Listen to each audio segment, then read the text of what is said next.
ব্রাহ্মণবাড়িয়ায় মাদকবিরোধী আলোচনা সভা অনুষ্ঠিত হয়েছে। মোহাম্মদ সোহেল মিয়া, ব্রাহ্মণবাড়িয়া বিশেষ প্রতিনিধি। মাদকমুক্ত সমাজ গড়ার প্রত্যয়ে ব্রাহ্মণবাড়িয়ায় এক মাদকবিরোধী আলোচনা সভা অনুষ্ঠিত হয়েছে। আজ মঙ্গলবার বেলা ১১টায় ব্রাহ্মণবাড়িয়া রেলওয়ে স্টেশন প্রাঙ্গণে ঐক্যবদ্ধ সদর ব্রাহ্মণবাড়িয়ার আয়োজনে এবং মাদকদ্রব্য নিয়ন্ত্রণ অধিদপ্তর ব্রাহ্মণবাড়িয়া এর সহযোগিতায় এই সভা অনুষ্ঠিত হয়েছে। অনুষ্ঠানের মূল কার্যক্রম। সভার শুরুতেই স্বাগত বক্তব্য রাখেন ঐক্যবদ্ধ সদর ব্রাহ্মণবাড়িয়ার পরিচালনা পর্ষদের সদস্য জনাব সাবের হোসাইন।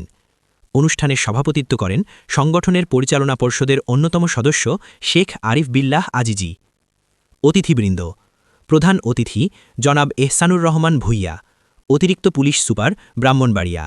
প্রধান আলোচক জনাব সাজেদুল হাসান, উপপরিচালক মাদকদ্রব্য নিয়ন্ত্রণ অধিদপ্তর, জেলা কার্যালয়।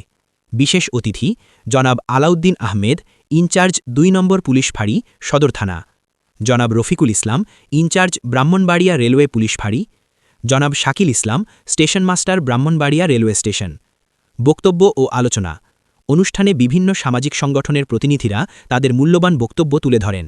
তাদের মধ্যে ছিলেন শামীম আহমেদ, তরি বাংলাদেশ; সাদিকুল ইসলাম, সভাপতি নিরাপদ সড়ক চাই; আতিকুর রহমান আপেল; হারিস আহমেদ; আলমগীর হোসেন সাগর; মাওলানা দেলোয়ার হোসেন মাহদি; অ্যাডভোকেট জুবায়ের শাওন; পলি আক্তার; কানিজ ফাতেমা কণিকা এবং আবরারুল হক শিলাজি সহ আরও অনেকে।